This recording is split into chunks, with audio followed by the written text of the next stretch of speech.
নোয়াখালীকে বিভাগ ও হাতিয়াকে জেলা হিসেবে ঘোষণার দাবিতে মানববন্ধন করেছে হাতিয়ার নিজুমদ্বীপ ইউনিয়নের বাসিন্দারা।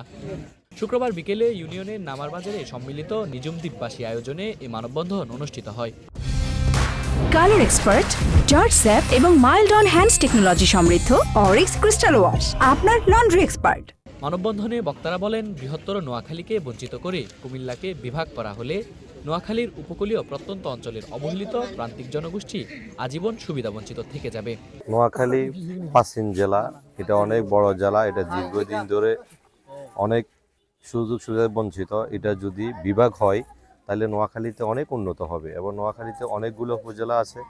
এটা নিয়ে আমরা নিজুমদ্বীপ থেকে এবং সারা হাতিয়া এবং সারা বাংলাদেশ থেকে দাবি করি আমরা নোয়াখালীকে আমরা বিভাগ চাই। হাতিয়ার আয়তন অনেক বেশি, তো হাতিয়া যদি জেলা হয় আর নোয়াখালী যদি বিভাগ হয় তাহলে হাতিয়া জেলা হলে আমাদের জন্য ভালো হবে। দক্ষিণাঞ্চলে আমাদের এই নোয়াখালী জেলা, হাতিয়া উপজেলা এবং আমরা এখান থেকে নিজুমদ্বীপ থেকে খুব জোর দাবি জানাচ্ছি যে আমাদের এই নোয়াখালী জেলাকে আমরা বিভাগ চাই, যেহেতু বাংলাদেশের প্রাচীন দেশ হিসাবে এই নোয়াখালী জেলাটা পরিচিত।